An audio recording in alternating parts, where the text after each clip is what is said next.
L'impasse sanglante dans le centre commercial de Nairobi, qui a fait au moins 61 morts parmi les civils, a soulevé la question de la sécurité dans les centres commerciaux. Israël, qui a connu de multiples attentats suicides dans les lieux publics, possède l'une des sécurités les plus performantes au monde, et notamment dans ses centres commerciaux. Il peut en cela servir d'exemple aux pays qui font face aux menaces de terrorisme. Dans les centres commerciaux du pays, les clients doivent passer par des détecteurs de métaux et laisser les gardes de sécurité inspecter le contenu de leur sac. Les véhicules sont également passés en revue avant qu'ils ne soient autorisés à entrer dans le parking. Selon le parlementaire israélien David Tzur, les autres pays peuvent apprendre les systèmes qu'Israël a développés, même s'ils ne sont pas tous adaptés à ce type de sécurité. Malheureusement, je peux dire que notre expérience du terrorisme, et en particulier sur le phénomène du suicide, les incidents nous ont obligés à renforcer la sécurité dans les zones de passage.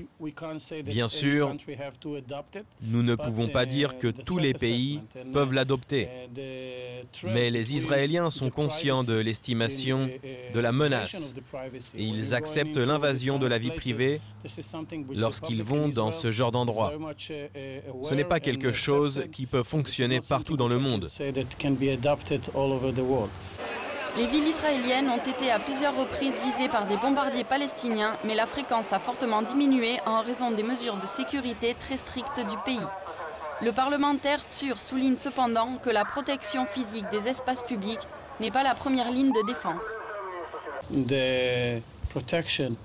La protection des centres commerciaux ou des endroits bondés est le dernier obstacle et la dernière étape dans la notion de sécurité.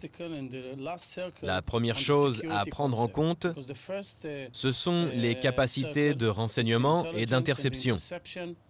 C'est très important. Cela permet d'éviter ce genre d'événements. Malheureusement, les services de renseignement ne peuvent pas tout prévoir ou empêcher les incidents. C'est alors qu'intervient la deuxième étape, qui est la défense.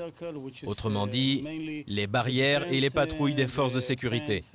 Enfin vient le dernier point dans le concept de sécurité, à savoir l'utilisation du secteur privé, qui va protéger ce type de centres commerciaux et aussi d'autres domaines. Les responsables de la sécurité israélienne ont confirmé qu'une équipe d'experts de la défense israélienne a été envoyée au Kenya, son allié, quelques heures après la prise d'otage dans le centre commercial. Mais ils ont refusé de dire quel type de services ont été fournis. Cependant, ils affirment qu'aucune unité de combat armée n'a été envoyée.